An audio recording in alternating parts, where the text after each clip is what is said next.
Oh boy, it's October. You know what that means. It's the time of year where people use a holiday as an excuse to dress like a fool to get free sweets from random people. As for me, I do that every day just to annoy my girlfriend. So step up your game, commoners. But October is about horror, the time of year that watching scary movies and playing terrifying games feels extra special. So I decided to take a shot at a horror game, but which one should I try to make a video of? Which was the question I was asking myself. There were many choices and I really started making this video late, so I didn't have much time to work with. So I doom scrolled through a list of games and then it hit me. I've never played the classic horror game that brought the horror survival game genre into the spotlight back in the 90s, Alone in the Dark.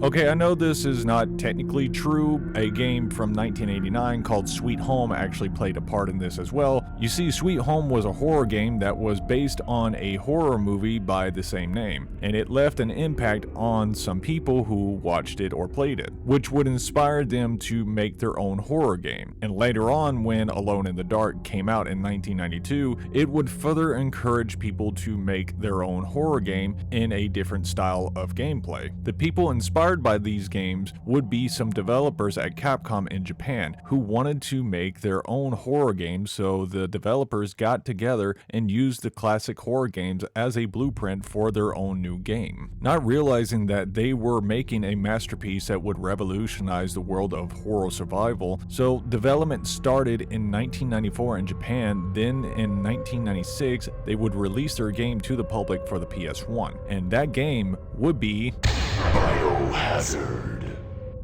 I know what some of you are thinking. Wait, Biohazard? I thought this was Resident Evil. That is correct, but in Japan its original title is called Biohazard. Then when it came to being sold to the West, it had to change its name due to trademark issues, since the game was already taken by a DOS game and a New York-based band with the same name. So Capcom held a contest to come up with a new name for the game, and after coming across the name Resident Evil and talking about it, the new name was set in stone, and that is how Biohazard became Resident Evil in the West. The game was originally released to the public on the PS1 and later would be released on the Sega Saturn and Windows, along with releasing on other systems as well. After seeing how popular the game was, Capcom would also go on to release a director's cut version of the game in 1997. And the game sales for the original game and the director's cut version combined reached over 5 million sales. So to say they had a hit on their hands was an understatement. What Capcom did for the horror survival genre is like what Half-Life did for the gaming world in general. The developers took what they saw from other games they liked, threw it all into a mixing pot, added some of their own spices into it, and then baked it till they felt it was good enough, and then told everyone to have a taste, and everyone loved the flavor so much that they wanted more of it. And on top of that, other gaming companies started copying Capcom's flavor of gaming style for horror. Some would actually go on to make classic horror games by doing this, Silent Hill being a good example of this, while other games failed in the process. Anyone remember Countdown Vampires? But let's get on with the game. I've never played this game, so I'm going in blind and with no bias. For most people watching this video, this is going to be a nostalgia trip, but I'm going to give you viewers a heads up. I downloaded the game from GOG and then downloaded a few mods to make the game look and play better. If there is anything different from how it was originally, that is why. So we start the game by selecting who we want to be. You have two options, Chris Redfield and Jill Valentine. Not only is this a character selection, it is also a level difficulty selection as well. You see, Jill is the easy mode. She receives a lockpick, more inventory slots, more weapon variety, and no need for ink ribbons on your first playthrough for the PC version of the game as Jill. As for Chris, the game is on hard mode. Chris is more reliant on keys to get around and find things, less weapon variety, needs ink ribbons in order to save the game, but he does have more health than Jill. For my playthrough, I'm going to be playing as the gender that incels have trouble talking to, and from what I have read, she gets more out of the story than Chris. Also, I can pretend she is a sister of battle going up against the forces of Nurgle in my head. So the game starts with an intro that just screams it's from the 90s, but the most memorable part of it has to be this right here, kids. That's right, live action scene. scenes. Not just any live action scenes, terrible acting live action scenes. I mean, look at what this shot right here has for us. Hey! Come here!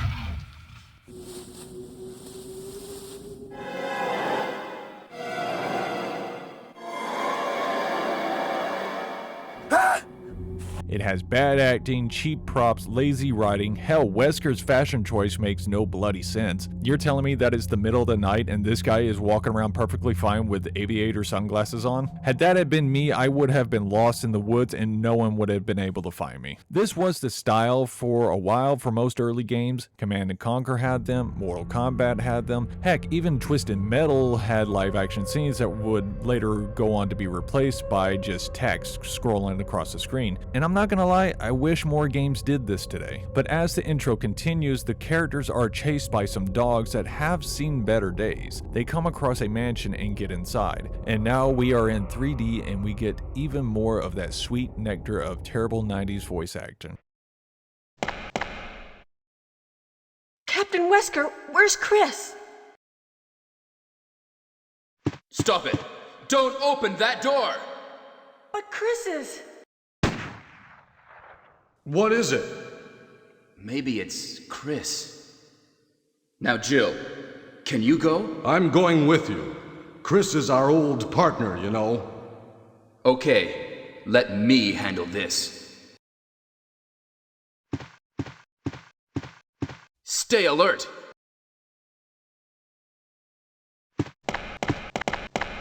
After that interaction, we make our way to the dining room and come across a bloodstain and split up to look around.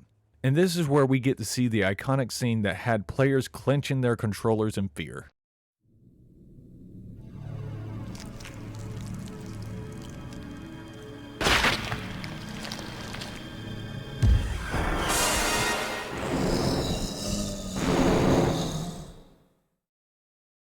Some of you watching this don't realize how much this right here impacted people. People never saw anything like this. A creature that just ate a person, it starts chasing you. It's slow, but it has no fear of damage. And not only that, it's hard to tell if you actually stopped it or not, because it could get right back up.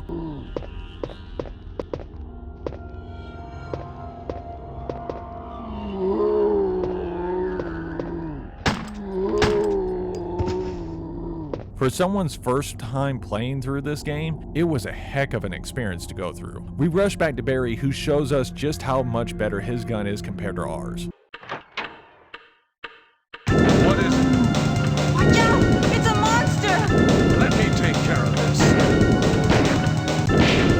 You really know how to make a woman feel jealous, Barry. After that, we head back to the front entrance to realize that Wesker is gone now, and we proceed to look for him. And I'm going to take a moment here to talk about the controls and camera angles for the game, because these were two things Alone in the Dark inspired for the Resident Evil game. You may have noticed that the character's movement seems off. That is because the characters use tank controls. This is a way of making the characters move around like, well, a tank. You have forward movement and backwards movement, then you have pivoting movement for turning left or right. Thankfully, these controls methods are hardly used anymore. It sucks and can lead to some problems, but it actually helps the game with having more urgency. You have to properly think ahead of your movements and be aware of your surroundings for evading enemies and no escape routes. The fixed camera angles were another style of the time, but for good reason. Due to technical limitations of the classic engine that Capcom had, developers would use pre-rendered backgrounds. This would allow them to use 2D images that looked 3D. This made immersion easier, and this would allow the hardware to handle characters' movements and other assets with more ease. But it also helped play into the fear aspect of the game. It wasn't perfect though. Sometimes some camera angles felt like they had no clue what they were facing at, along with the camera switching at odd times in awkward spots,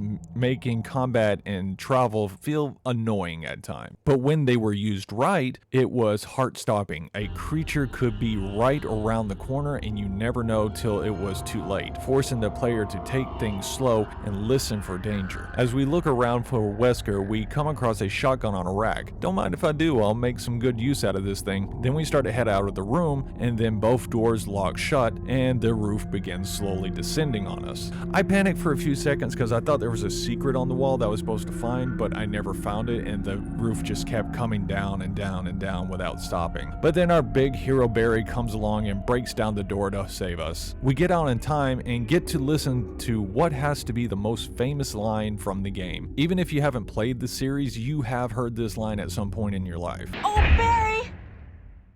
That was too close. You were almost a Jill sandwich. You're right. Barry, thanks for saving my life.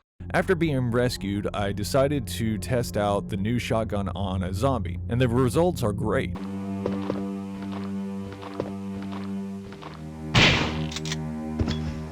This has to be the most satisfying part of the game, hands down. The closer you are to a zombie, the more likely it is you are to get a headshot or a better shot in general. Also, just a little note about the combat. While aiming, you cannot move forward or backwards. You can only pivot in place and aim up, waist high, or aim low. This forces you to focus on positioning and timing when taking on anything in the game. We come across Barry again, and this time he gives us something called Acid Round. What is it for, you ask? Well, it's for the awesome grenade launcher we find immediately afterwards. Oh, and Forrest is here too. He is dead. Birds got him or something. I'm just happy I have a grenade launcher now. After this, we come across a storage room that is also a save room, and we find a bag of chemicals. I hold on to it in my inventory because I feel like it could be useful at some point down the line soon. And let's talk about item management for a moment here. This was something I wasn't expecting. In modern games, if your inventory is full, you can remove items at any point and pick them up later. In RE1, you can't do that. You can only remove items in the storage room or by using them. I would find myself with a full inventory only to have to make a tough choice of wasting a healing item or wasting ammo just to make space for something. It was annoying at first, but I quickly learned to love it because it provided an extra challenge for the game. Do I waste time going all the way back to storage, or do I just take a chance of wasting another item and seeing if this new item will pay off? I then make my way up to the upper level of the dining room, where I decided to be a little destructive and push a stone statue off the upper floor to break it. Destruction of someone's artwork helps relieve stress. After getting myself lost from wandering around, I come across a room with a water fountain and notice that it has strange plant-like tentacles wiggling around it. I refuse to go near it. I look around the room and find a water pump for the fountain. And then it hit me. I bet the chemicals can be used for this thing. I add the chemicals to the water pump and watch the plant tentacles perish away.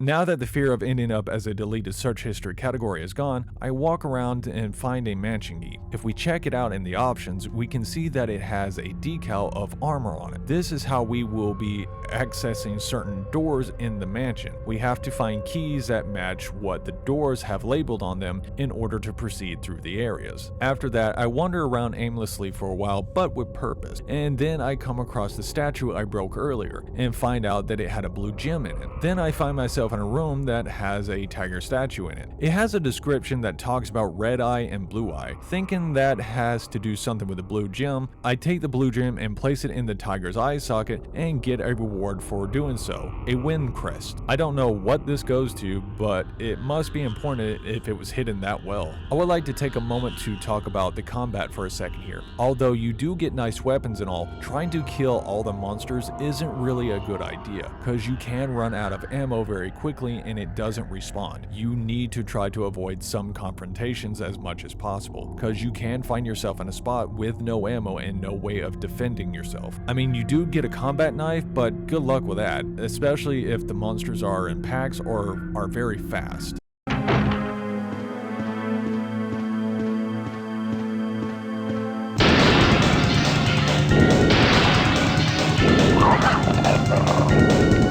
I I can tell you right now, younger me would have needed some new pants. How do I know this? Cause current me needs new pants right now as well. Come on, Capcom, you didn't have to come out swinging with the fear factor this hard. Do you have any idea how many people you scarred for life? I can't feel safe around windows and mansions anymore. After spending a good amount of time running for my life, I come across Richard, who looks a little roughed up, but I think he can pull through. But he does shoot my hopes down when he explains what happened to him.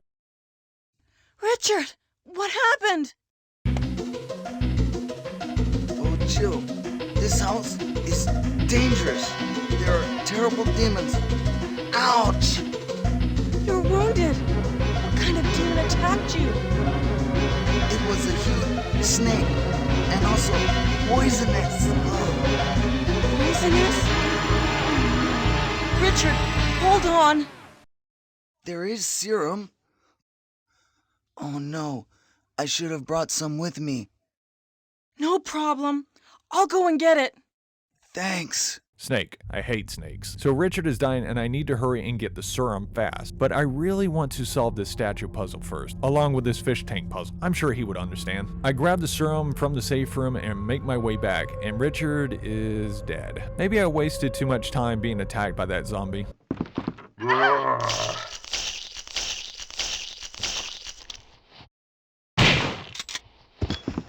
Speaking of zombies, fun fact, zombies hate stairs in Resident Evil 1. This actually applies to all the monsters in the game. I don't know why, but it is a helpful hint for when you need a breather. But before I can face the big snake, I have to get the key with the shield on it. So back to wandering around aimlessly because I refuse to use the maps. You don't need directions when you have luck like I do. So I come across a room with a piano in it and find a music sheet hidden behind this bookcase. Well, let's put the two together and see what happens.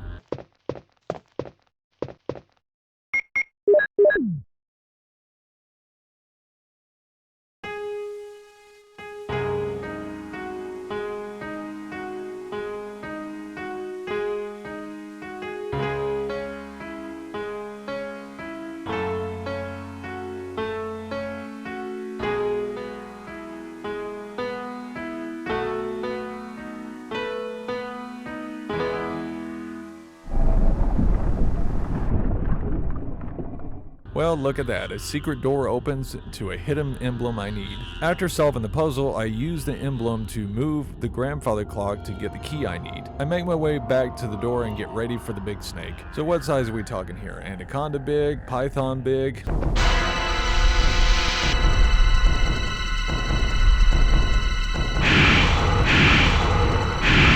I think my luck has run out. After making some well-strategic missed shots with the grenade launcher on the giant reptile beast of my nightmares, I find myself poisoned. I take the serum mid-fight, only to find myself poisoned again. I am not good under pressure and it is showing. I finally damaged it enough to scare it away and find another crest and head out of the room.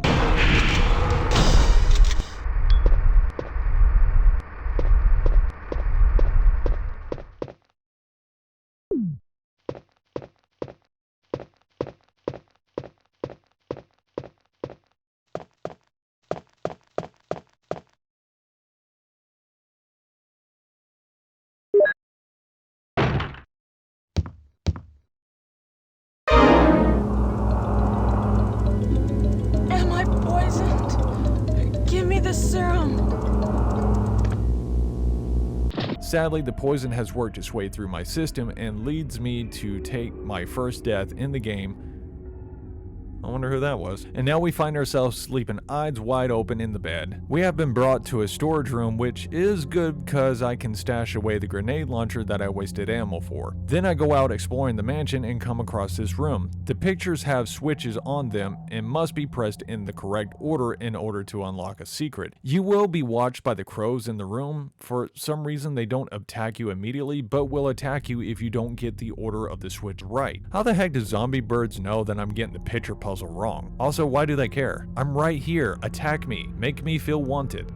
I finally find the last crest I need for the next part of the mansion, which unlocks this door and leads me to this area with some herbs I can grab. Oh, quick note for anyone playing the Resident Evil series for the first time, there are 3 types of herbs, and each one does something different from each other. Green is for healing, red is for mixing with the green for max healing, and blue is for poison. On top of that, you can combine all 3 of them so that way you can heal yourself more and cure poison all in one go. This is a good way to save space as well. Unfortunately, I focus too much on the herbs and get surprised by the dogs and almost get myself killed.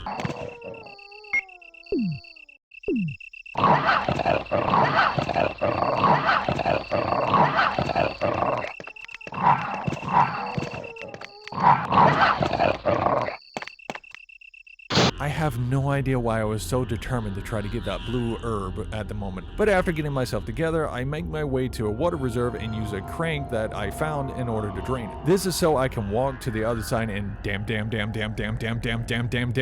I hate snakes, I hate them. Then I make my way past these dogs and find myself in a place that feels like a cabin in the woods. I felt that this area was kinda slow to deal with, but not bad. After exploring, I find myself doing a slow box puzzle.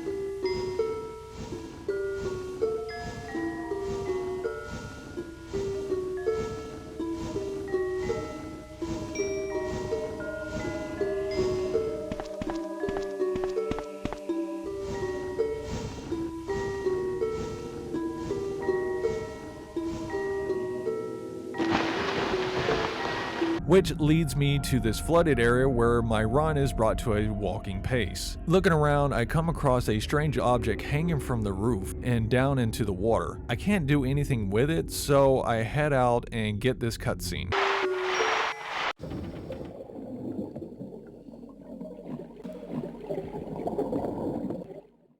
Be honest, viewers, does the low poly count make my ass look flat? Oh bloody hell, that's a shark! After rushing into the room to save my flat ass from the hungry zombie sea puppers, I use the controls to drain the water, unlock the arms room next to me to get a key, and then watch the sharks do their best impression of a Magikarp.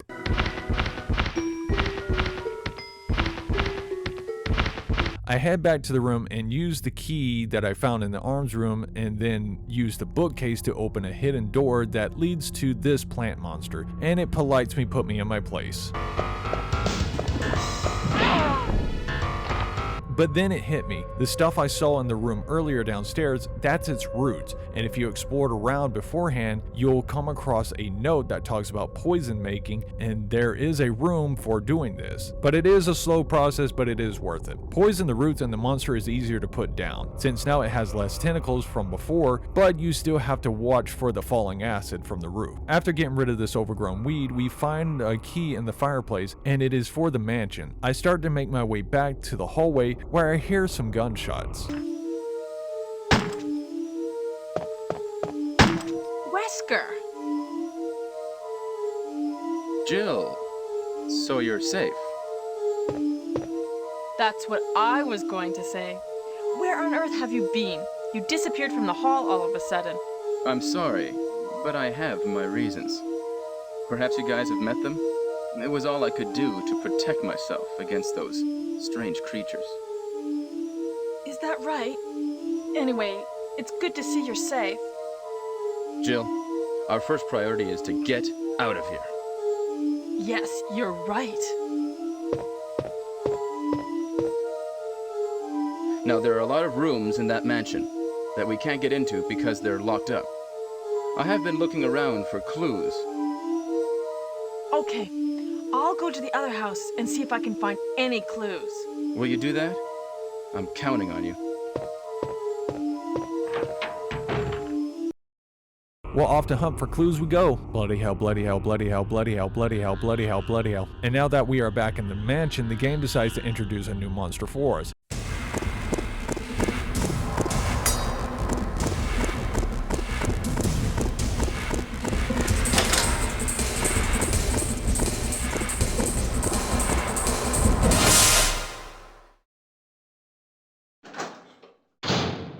This is the Hunter. It is fast, tough, and can jump around, and there is never just one around. And they replaced the zombies at this point. Going to be honest, I first played this as Chris before I had the mods, and it was a brutal experience. These had me stuck in one area for 30 minutes because I was low on ammo, had one ink ribbon, low health, and no heals. Was enough for the Grim Reaper to retire 10 times over. So if you decide to play this on hard for your first playthrough, good luck to you. While making my way around, I come across a note on the wall talking about some items left behind by Barry. He really is a team player in this game. He left us shotgun shells, acid rounds, and even first aid spray. Afterwards, I make my way towards this room, and since I have a key for this door now, I can head on through. So it's an empty room and the game crashed. Well, that was pretty scary. Thankfully, it was the only time it ever happened. But it wasn't as scary as that time I roleplayed as American Healthcare in TF2.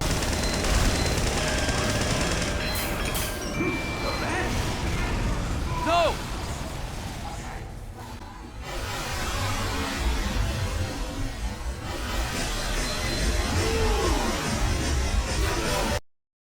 Another successful procedure. That'll be $1,000. So it's an empty room with a piano in it. Guess I have to find another music sheet again.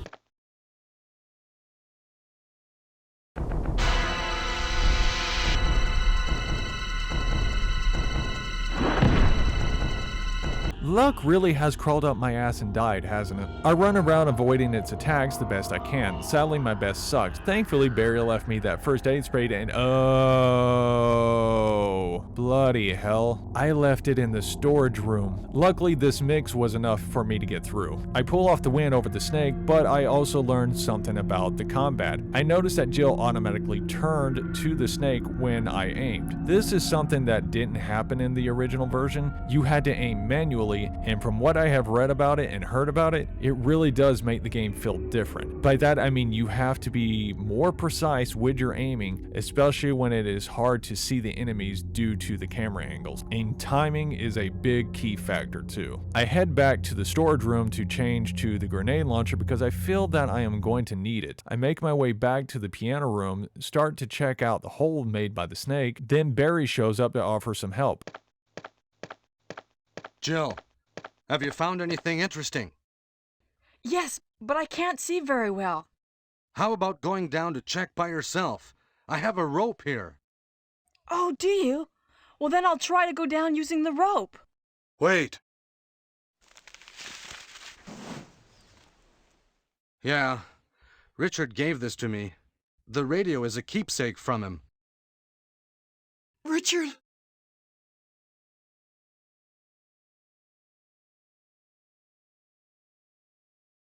This is more useful to you than me. Ready to go? Barry, you are one in a million. I climb down, and unfortunately, Barry has fingers that are more buttered up than a pan-seared steak.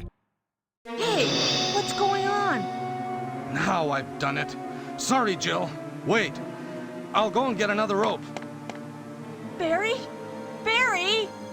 Wait, Barry, I can throw the rope back to you. Barry, Barry, Barry. As kind as a grandmother, as deaf as a grandfather. Turns out if you actually wait for him, he will actually return. I wasn't expecting that for this old game, to be honest, but then again, I haven't really played games that have you actually wait for people in the game. We climb back up and he hands us a piece of paper with some numbers on it. He leaves us and we head back down and find a gravestone with a switch on it. I come across two zombies and clearly I'm just wasting nades on these guys. So I go back to switch to the handgun and make my way through the hallway and come across this scene. You fellas eating good over there? Y'all need something like toothpicks, maybe? I'll just head this way and look for some through here for ya. No need to help, I'm pretty good at finding things in unsafe areas. I find the kitchen and then come across this elevator. I take it to another level of the area and find this library. And since there is no librarian around, I can be as loud as I want. After taking care of these two, hey, I'm over here. This way. This way? Good. I guess the library doesn't make you smarter. After taking care of these two, I find a statue that needs a good pushing to this corner of the room. It opens a secret room with a disc in it. I wonder what it goes to. I leave the library and go into this small room and find a battery. It is needed for an elevator lift that is needed to progress back at the spot where we drained the water. I take it and explore some more and come across this guy and convince myself that no harm will come from him if I leave him alone to, well, literally eat ass. It didn't work out that way. The hell, you're still alive? I mean, alive dead? I mean, undead? Living dead? And you're just letting him eat you? Sounds like a metaphor for life, or a kink. And now to run, and damn it, now I have zombie ass breath on me. Gonna have to take a shower for hours to get this off. But the door at the end is locked, so I head back to the kitchen and get this cutscene, leading me to believe a new monster is about to appear and give me a challenge.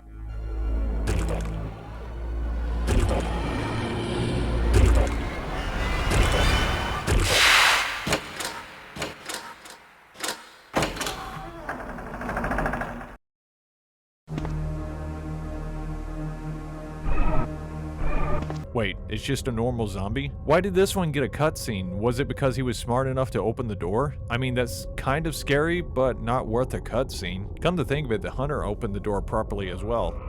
Why does that bother me? I head upstairs to find an elevator that isn't working. I then come across this door that leads to the mansion. I carefully maneuver around the hunters to get to safety.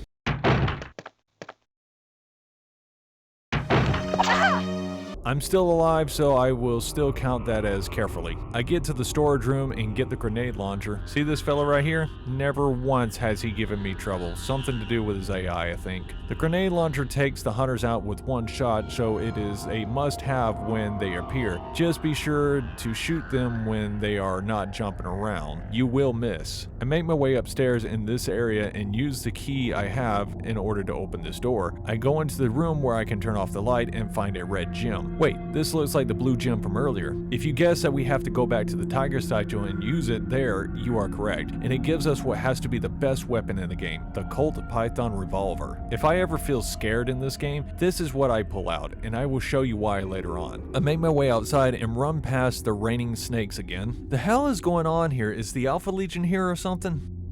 There are at least 2 Warhammer 40k fans watching this who get that. I head to this spot on the wall, place the battery in it, and head up the elevator lift, where I grab a map and use the crank to fill the spot up with water again, head back down and run to a ladder to head to this tunnel. Then I take this door and find Barry. You are all over the place, aren't you, Barry?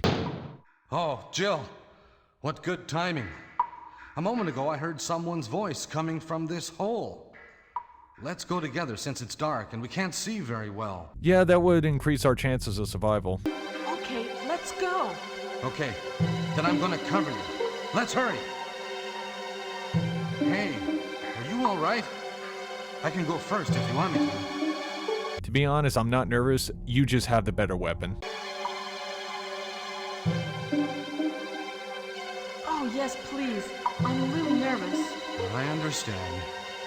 It may be more dangerous if you come behind me. Be careful.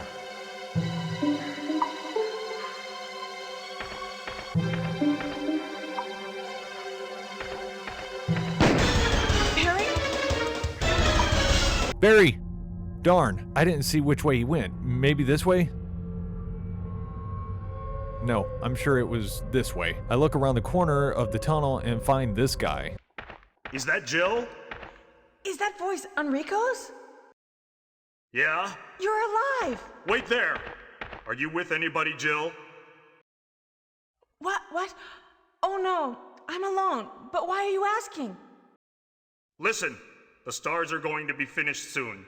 Someone is a traitor. Everything was plotted from the start by Umbrella.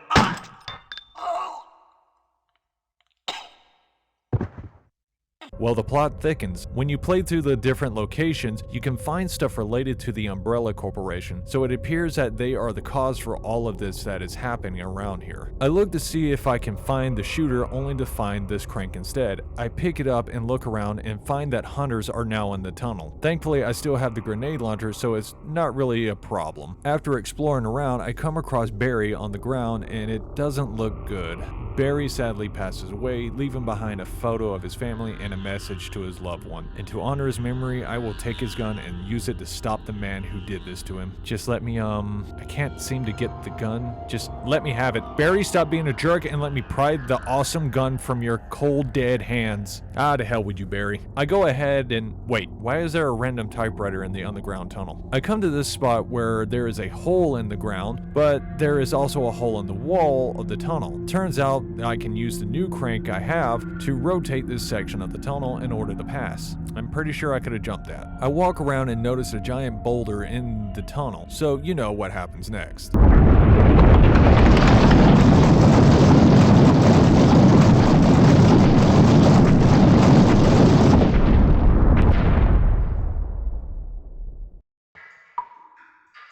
Why did I do a superhero landing pose? I go to see what was behind the boulder and this hunter tries to sneak up on me. Yeah, nice try, buddy. Turns out the boulder smashed the wall down and we can head into this room and...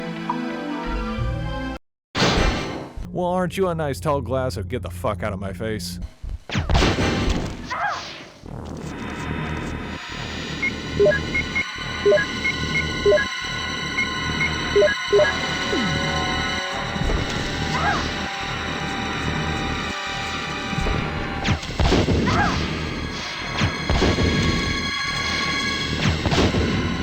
Well, that wasn't too bad. Now, I mentioned earlier that I would show you how powerful the revolver is that you find earlier in the game. The grenade launcher took 4 shots to kill the spider, while the revolver takes, well, look.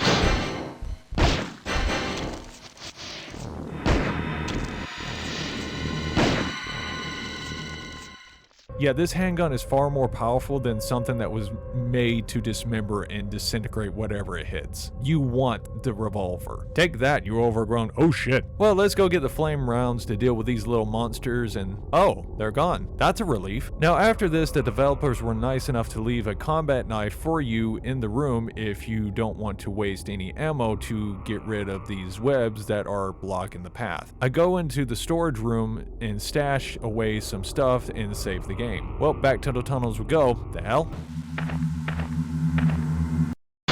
I'm not seeing things, am I? Why are there snakes coming from the walls? I don't know which Alfarius did this, but I will hunt you down and cut your arms off.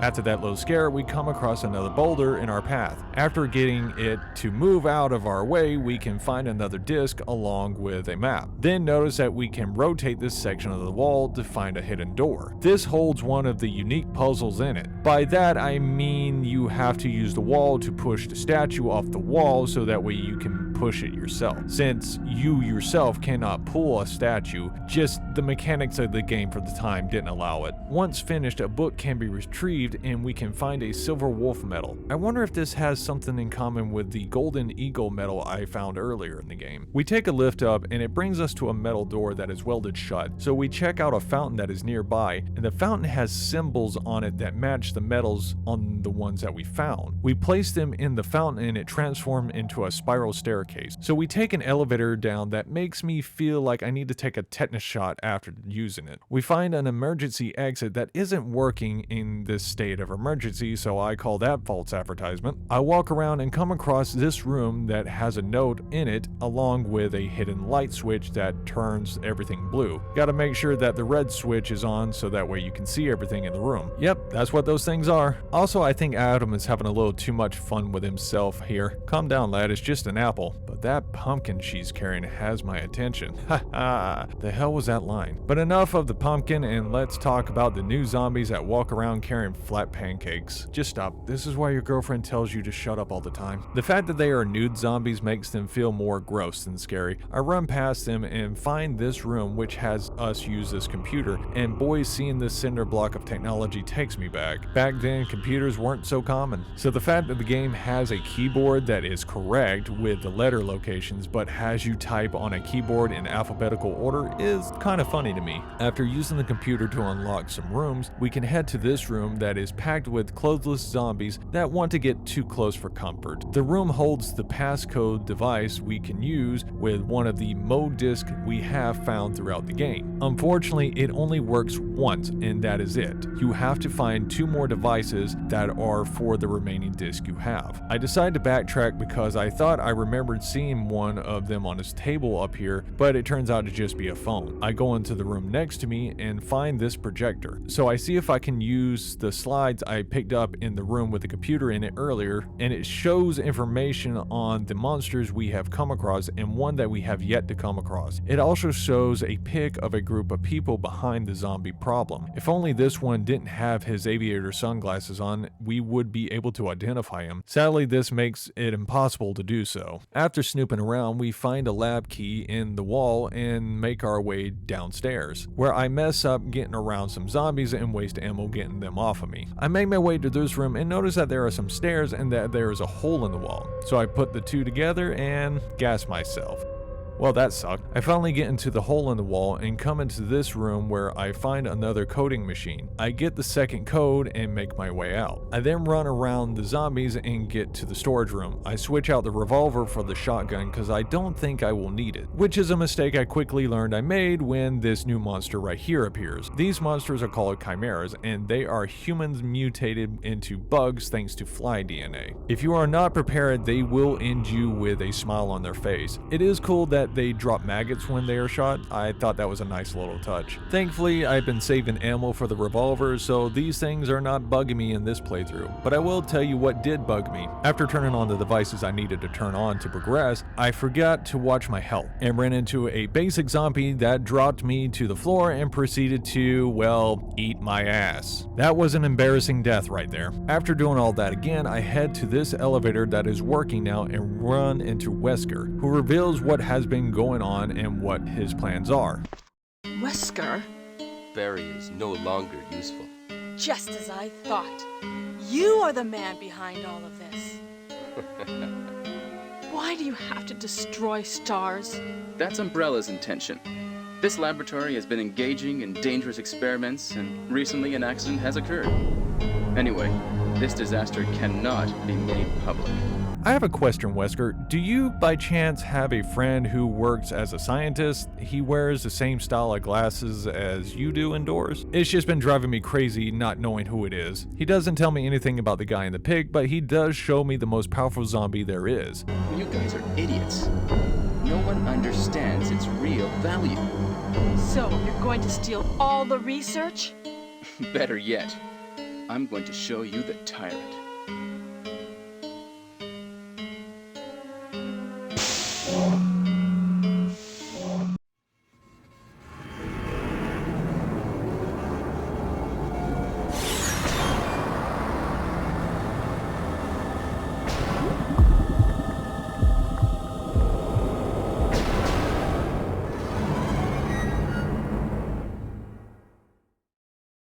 You can tell this because it is nude and buff, two signs of confidence and strength. Wesker lets it out to have it attack us, but for some reason it goes after him instead. What? Don't come this way! No! Don't you hate it when your plan backfires on you? I run around to get the key and then try to use a computer to open the door, but no luck. I have to face the champion of zombie nudity first.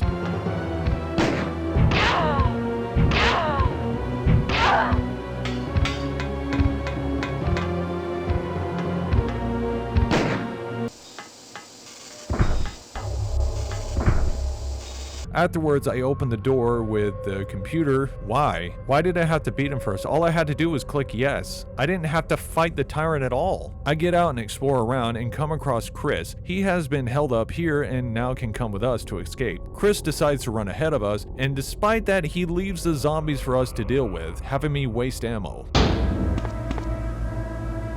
Let's go. Hey Chris, you want to tell me why you left the zombies for me to deal with? Barry wouldn't have done that. I miss Barry. After getting stocked up, we get a radio call from the helicopter pilot. This is Brad. We're running out of fuel. If there is anyone alive, contact me now, okay? This is your last. That's some good news. I find a battery on the floor and I put it in this spot on the wall where it's needed to go in order to get the elevator to work. And then... Oh no, you must be kidding! After we've come all the way here! Ladies first. Go first, Jill. But Chris... Give me a chance to play nice guy. Oh, now you want to be like Barry. I make it outside and look around, then check out this box to find a flare in it, and I use the flare to call a helicopter over and watch them darn near crash while landing. And the game ends with Jill and Chris surviving the whole ordeal. And that's the game. Now, depending on how you play the game, you will get a different ending, and the end stage will be a little different as well, which was great for the game because it gave it so much replayability and made you approach the game different with each playthrough. Even though you did a lot of backtracking, it doesn't get repetitive. I have to chalk this up to them being able to make the game feel different when you go back through the areas, along with the areas not being so massive that it makes it feel like a waste of time to walk through them. In my ending, I didn't get the final boss fight, it just ended on the cutscene with Chris and Jill leaving on the helicopter, which is one of 6 endings, but some people say that there are 8, but that comes down to a technicality apparently. I was disappointed I didn't get the boss fight, but since I was trying to get this video out on time for Halloween, I knew I wasn't gonna have time to go back and do that. That's what I get for a last minute video idea. Now, I can see why this game is a classic hit and why it has a big loving fan base. It still holds up to this day and is a blast to play. It's even a blast to do a speed run through. The game has truly earned its legacy, and this game basically did for survival horror genre what Street Fighter 2 did for the fighting game genre. I can't praise this game enough for that. If this is going to be your first time trying the game, I recommend the hard mode, because it provides a challenge and makes the game feel far more scary on the playthrough. That's all I have to say about the game. Thanks for watching, and I hope you have a good day.